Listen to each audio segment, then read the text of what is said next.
Uvanjani uba urhulumente wenkululeko esondela kumafama enixhasa ngezinto ezinincedayo ezimqinisa idolo ekulimeni?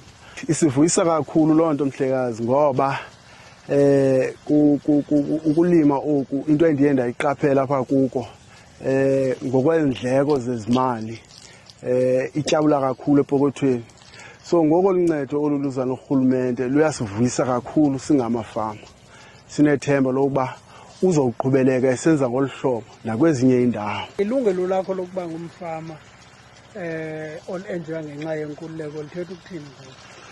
Lithetha ukuthi ngoku loo nto leyo singamafama amnyama sizophuhla le mihlaba sinayo siyisebenzise productively, sinyuse ii-economies zendawo esihlala kuzo. Ithetha ukuthi loo nto leyo akunyanzelekanga ukuba masihambe siye kooGoli, kooKapa nakooTheku njalo njalo siyofuna imisebenzi. Ithetha ukuthi siyakwazi uzenzela imisebenzi kwezi ndawo sihleli kuzo. And xa sisenza ngolu hlobo iye ivule amathuba emisebenzi nakubanye abantu abatsha nabanye abantu abahleliyo abangasebenziyo, and of which ke loo nto leyo iyenzeka. Yintoni ekutsalele kule business ye-agriculture?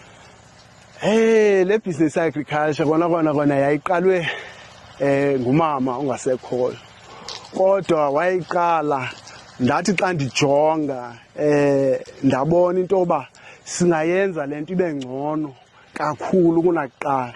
So ndangenelela ke nam ndathatha ke ngokuloo ndawo ebebeke kuyo yena. So njengoba soyibona uba seyiqhubeleka, otherwise ngolo xesha elo kwakusalinywa ezigadini, saphuma ke ezigadini njengoba usibona silapha emasimini.